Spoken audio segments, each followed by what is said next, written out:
This is the eHealth Radio Network, your source for health advice on demand. And now your host, Eric Michaels. And once again, you have tuned into the eHealth Radio Network and the Hypnosis and Smoke Cessation channels. You can find us and subscribe to our programming on iTunes. It can now be heard on TuneIn Radio as well for your convenience. Today we are speaking with Nectar, owner of QuitWithNick, a clinic that mainly assists people to stop smoking with a 94.7% success rate, but also helps people with food addictions, weight loss, severe stress, and anxiety. Although he is based in Sydney, Australia, he is also available for consultations via Skype. You gotta love technology. Nick, welcome to eHealth Radio. Hi, Eric. Thanks for having me. Thanks for the introduction. I look forward to spending this time with you. And certainly good to have you as well, and thanks for joining us via Australia this morning. So with 2015 just around the corner, and with so many people making those New Year's resolutions to stop smoking, what would be your advice for smokers wanting to stop? Well, Eric, having been a smoker myself and having helped about 1,300 smokers in the last 6 years, what I've come to realise is that there are basically 6 elements that I want to share now that can help anyone become a non-smoker for life, no matter what method they use. So the first one is really that you need the number one ingredient, which is commitment. You need to be committed to stopping, obviously. This is really what makes you successful. The aid does have a job to play, but it's your level of commitment that will make the aid work, if that makes sense. After all, I mean, all the aids that you can think of, I mean, it's kind of in the word. What are they aiding? They're aiding a commitment that you already have to become a non-smoker. But what I've found is most smokers using aids are often expecting some kind of silver bullet from the aid, and so they're looking for an easy way out, and then it doesn't really turn out that way, and then they will say that the aid didn't work for them. So it's good to keep in mind that every aid has worked for many people, but there isn't one aid that has worked for everyone. So the variable in the equation is really the smoker's mindset. So that's the first thing, commitment. The second thing is really just having a belief that you can actually quit. You know, that really helps. Saying things like, oh, I've tried everything, nothing works, it's not really going to help you. So the third thing, do the right preparation. Preparation is key. You know, it's good to write down your reasons, set a date, know your triggers, have a plan for them, develop a support plan, get someone you can call, maybe get a free Quit app on the App Store. There's lots of free information online, so preparation is key. The next thing, start breaking the habit and the routine of smoking, which is really powerful. So this might include delaying cigarettes, putting them off maybe for 10 minutes, half an hour. Ration yourself. Rather than having a pack on your hip or in your bag, just say, oh, I'm only going to have 5 today. I'm just going to bring 5 with me. Leave the pack at home. Collect butts and ash in a jar. And then after your quit day, look at that. Top it up with water. Have a smell of it if you need to. You know, anything that can get you feeling horrible about it. And distract yourself. Do something different. So that's the fourth tip. The fifth one, learn to become a better manager of your emotions. Cigarettes are often a lazy way for smokers to deal with their feelings and emotions. So you've got to be committed to finding and practicing alternative emotional management and stress reduction strategies. And the last thing, Eric, number 6, I reckon once you've quit, no matter how justified you think you may be in the moment, do not ever think that you can get away with just one puff, because you've got to treat it like a recovering alcoholic. And I'm sure many people listening to this now have experienced that, where they've allowed themselves to have a puff and thinking, oh, I've gone this far, maybe one won't hurt, and it gets them starting again. So that would be my 6 tips to help people stop, no matter what aid they decide to use. Why do smokers find it so hard to stop permanently? Well, the belief, one of the things is that there's a belief that a lot of smokers have that they're addicted to a drug, and that belief can make it very hard because it sounds very overwhelming. But there are actually many things that show that smoking is more of a psychological dependency and a habit rather than just a drug addiction. I mean, nicotine replacement therapies, they don't work for everyone. So if it was just a drug addiction that needed to be addressed, well, the patch would work for everyone every time. I mean, the fact that passive smokers don't get hooked on smoking means, well, surely the chemicals can't be addictive to the body, because if I'm a non-smoker breathing in secondhand smoke, then I would feel the need to rush out and start smoking, but they don't. Repetition of a hand action over and over again takes about 10 draws to finish a cigarette. If you're having 20 a day, you're bringing your fingers to your lips 200 times a day. True drug addiction has real physical withdrawals. Pregnant women can just quit cold turkey just like that, but heroin addicts can't do that. When you fly on a plane, you can go without. You can be distracted from a cigarette. I mean, these are all things that shows that it's more of a psychological thing than just in your body, And a lot of people also are very fearful of what they may feel when they quit, like these withdrawals and weight gain and fear of failure.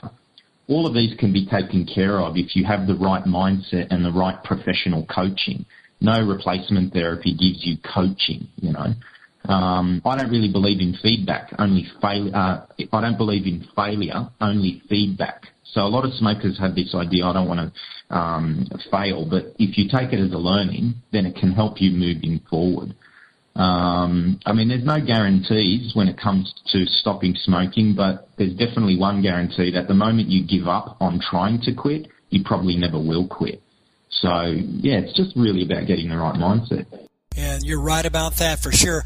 Anti-smoking campaigns are often trying to scare smokers into quitting as if the smoker doesn't know cigarettes are bad for them. It seems like there isn't really much more a smoker could learn about cigarettes that could truly help them stop. But could you share with us some facts about cigarettes here, and now that perhaps your average smoker out there wouldn't know something that could help them stop?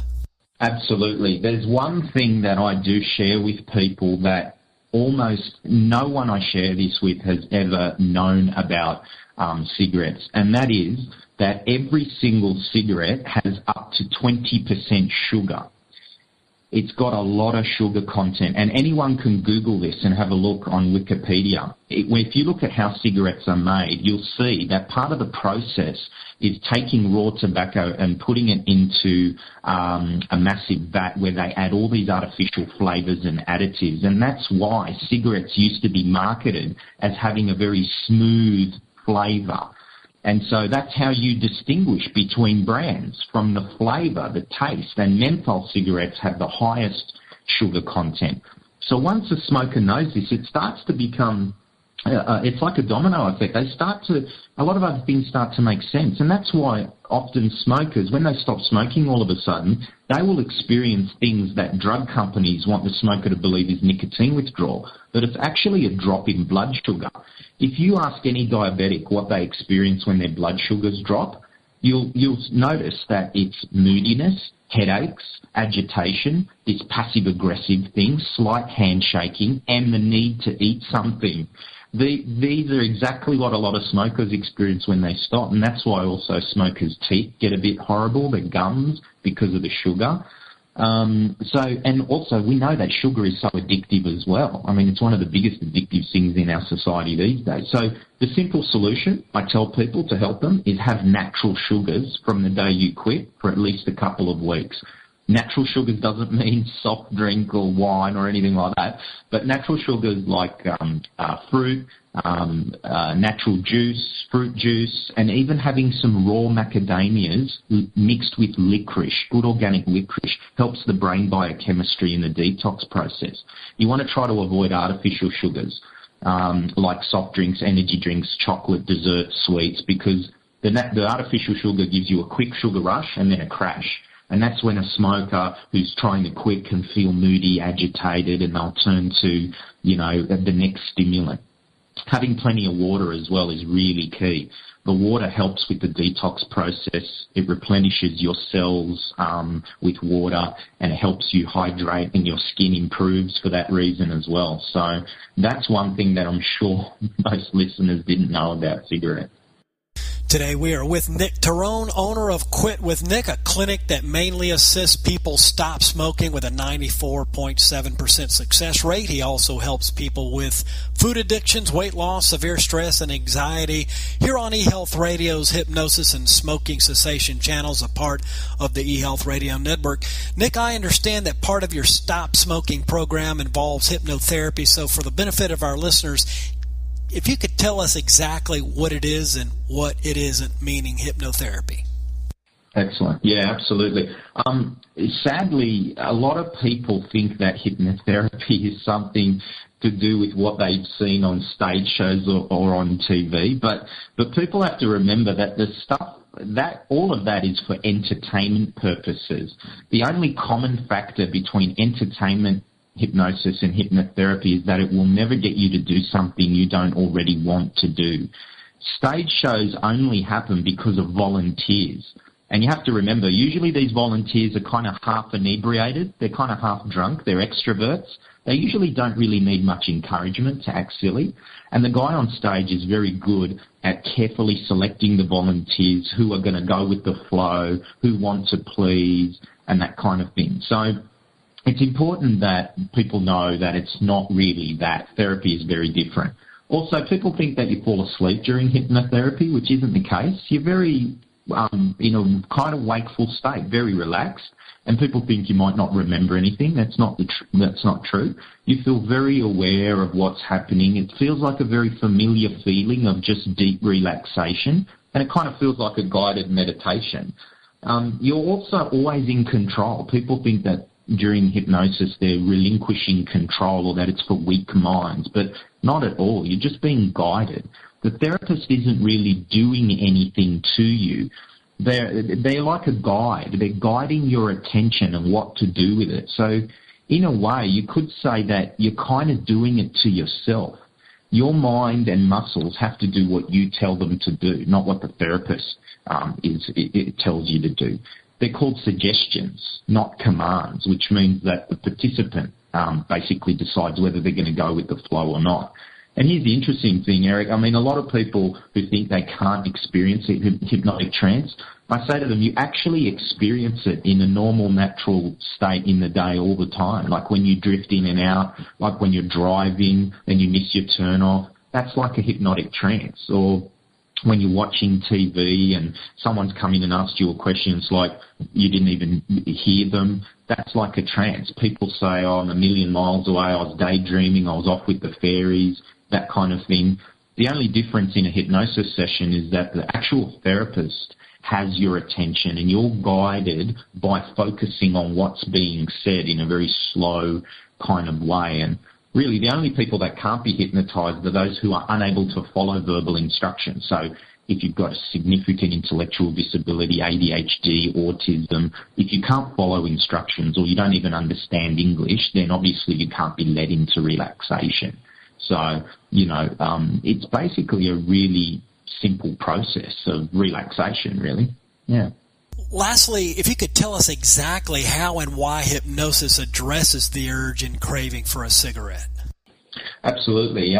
It's really important for a client to understand this because on one level, I say to my clients, it may not seem like a heck of a lot is happening from your experience. You might be very deeply relaxed, but it's really important that people understand, well, what's actually going on that deeper level? Well, basically, the process of hypnosis allows us to collaboratively work with the part of the mind which is really responsible for 96 to 98% of who we are, what we do in our automatic behaviours, and that's the subconscious, unconscious, non-conscious mind, 3 words for the same thing, basically. Once a client is guided into this state, the barrier between conscious and unconscious is a little bit blurry and a little bit faded. And from this moment on, your brain is basically in what we call an alpha state, which is basically the corresponding brain frequency for wakeful relaxation. So you see, the unconscious mind has 2 roles to play in our life. One is to make our lives easier by driving our automatic pilot, and the other is protection, physical and emotional. So it makes your life easier by taking over all that stuff you don't have to think about anymore. Kind of like smoking. A lot of people smoke without even thinking about it. but it has a protection element as well. Physically, if you touched a hot stove or a car swerves out while you're driving, you react instantly, but it also has a protection element, and this is the deeper thing, the deeper connection that needs to be dissolved in with a smoker. See, when a smoker first started, on a conscious level, it was very horrible as a teenager. Oh, this is horrible, disgusting, yuck, yuck. But on a deeper emotional level, they would have been saying completely the opposite. Look at me, aren't I cool? I'm part of the crowd. I'm fitting in. I'm a rebel. I look older.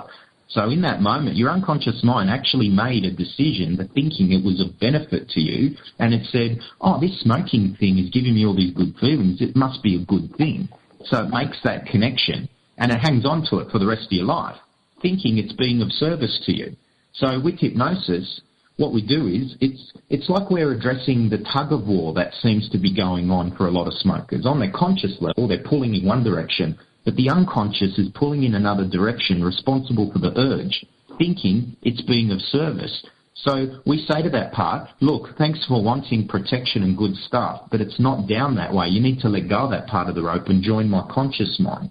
So once you've done that, the person experiences a difference immediately. As soon as they open their eyes, they go, wow, I actually feel differently. There's alignment. And, they feel fine right amongst their old triggers. Smoke, whether they were having drinks or first thing in the morning or after food or boredom while driving, they feel just an alignment and completely different. So that's pretty much how it works, yeah. If you would, tell us where folks can connect with you and get more information on your programs. Absolutely. Well, people can find me on Facebook, QuitWithNick, or on Twitter @QuitWithNick, or my website, QuitWithNick.com or QuitWithNick.com.au. Exactly the same website. And I have a YouTube channel which people can connect through via my website as well, Eric. Very good. You make it very easy. Nick, thanks so much for joining us today here on eHealth Radio. Really appreciate it. Thanks, Eric, and all the best to everyone trying to knock this on the head. Keep going. There you go. Great advice there. We've been speaking with Nick Terone, owner of Quit With Nick, a clinic that mainly assists people to stop smoking with a 94.7% success rate.